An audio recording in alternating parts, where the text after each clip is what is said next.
This video is sponsored by Recharge. In this video, we're going to find out how long time it takes to go from 10 to 80% in this brand new Tesla Model S long range. I had this car for a whole week of testing, courtesy of Marcusbil. So huge thanks to them for lending me this car. Without them, it wouldn't be possible. So if you want to support the channel, or just support the fact that they're lending me this car so I can make this video, go to the link down below and just check out their inventory. They are an awesome independent electric car dealer here in Norway. So today, as I said, it's all about this car doing the 10 to 80% charging time and charging speed test, which is going to be very, very interesting. Also, I have this car for a whole week of testing, so if you don't want to miss out on all the cool videos I have coming, please be sure to subscribe to the channel and hit that notification bell. And also, I've already done a range test at 120 kilometers an hour or 75 miles per hour, which if you're looking to buy this car, I really advise you to go check out because the results are pretty darn amazing. I'm gonna link that in the description box down below.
Before we jump into the results, I just want to give a huge thanks to Recharge for sponsoring today's video. Recharge is the most awesome charge point operator in the Nordic countries, Norway, Sweden, and Finland, with more than 4,000 charging points across all of these countries, which is just an insane amount of chargers, if you ask me. And in Norway, they are actually the largest charge point operator. And also, they are the operator of the charger we did this test with. So without them, this test and these tests I do here on the channel would be much harder. So again, a special thanks to Recharge for sponsoring today's video.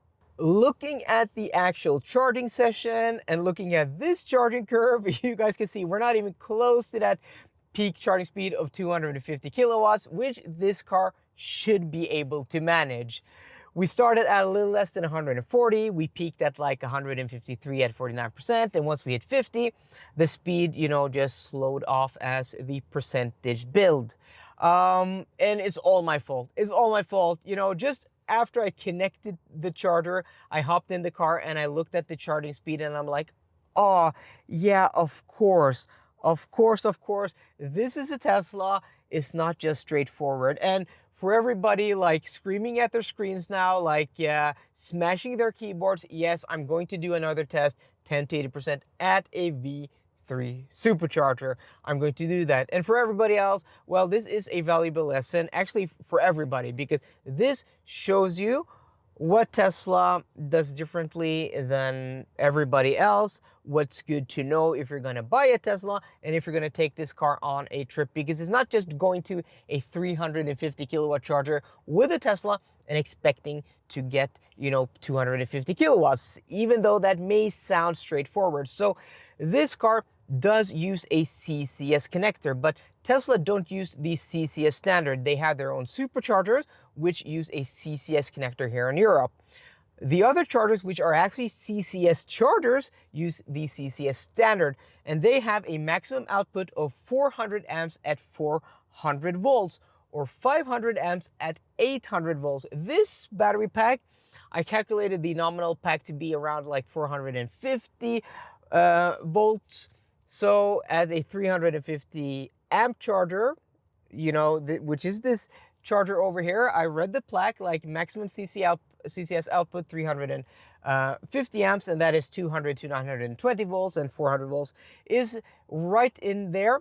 it gives a maximum output of like 157 kilowatts to this car, and we saw 153. That makes sense. First, I was like, oh, maybe like these are only V2 superchargers. There are a bunch of superchargers right next to this charger. Maybe the car only preheats the battery enough to, have enough heat to go to that. But I'm like, no, probably not. There probably like technical limitations here. So let me explain. I mean, so now we know, like at a normal CCS charger, don't expect to get more than 150, maybe 160 kilowatts. Maybe if you're lucky, there's like a 400 volt charger that can output 500 amps, which is the maximum of the CCS standard.